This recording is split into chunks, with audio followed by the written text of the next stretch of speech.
भगवान दत्तात्रेय को ब्रह्मा, विष्णु और महेश इन तीनों ही देवों का अंश माना जाता है।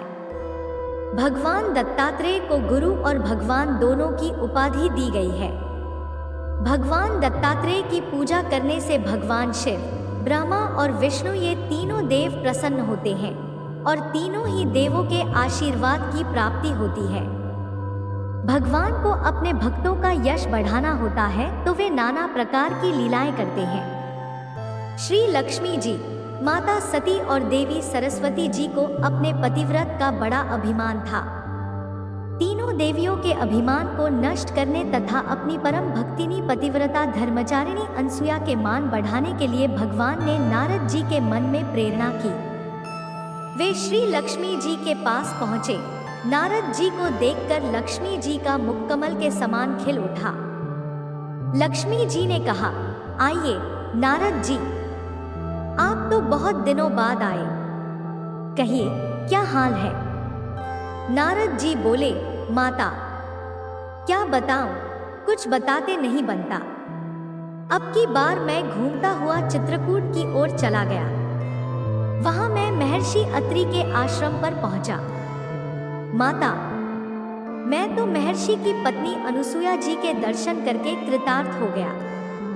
तीनों लोकों में उनके समान कोई भी पतिव्रता स्त्री नहीं है। लक्ष्मी जी को नारद जी की बात पर आश्चर्य हुआ। उन्होंने पूछा, नारद, क्या वह मुझसे भी बढ़कर पतिव्रता है?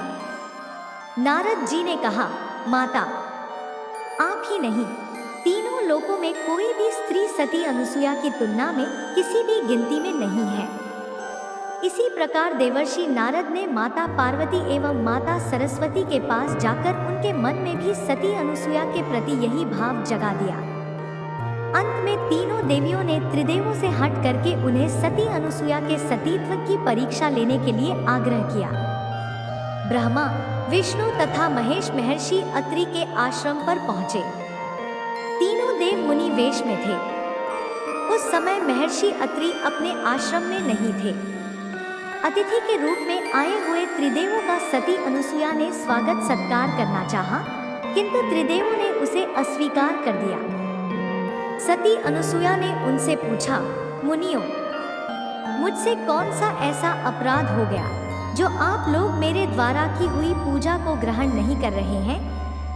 मुनियों ने कहा, देवी, यदि आप बिना वस्त्र के हमारा आतिथ्य करें तो हम आपके यहाँ भिक्षा ग्रहण करेंगे। यह सुनकर सती अनुसुया सोच में पड़ गई। उन्होंने ध्यान लगाकर देखा तो सारा रहस्य उनकी समझ में आ गया। वे बोली, मैं आप लोगों का निवस्त्र होकर आतिथ्य करूंगी। यदि मैं सच्ची पतिव्रता हूँ और मैंने कभी भी कामभाव से किसी परपुरुष का चिंतन नहीं किया हो तो आप तीनों 6 माह के बच्चे बन जाए। पतिव्रता माता अनसुया का इतना कहना था कि त्रिदेव 6 माह के बच्चे बन गए। माता अनुसुया ने निवस्त्र होकर उन्हें अपना स्तनपान कराया और उन्हें पालने में खेलने के लिए डाल दिया। इस प्रकार त्रिदेव माता अनुसुया के वात्सल्य प्रेम के बंदी बन गए। उधर जब तीनों देवियों ने देखा कि हमारे पति तो आए ही नहीं तो वे चिंतित हो गई। अंततः तीनों देवियां अपने पतियों का पता लगाने के लिए चित्रकूट गई।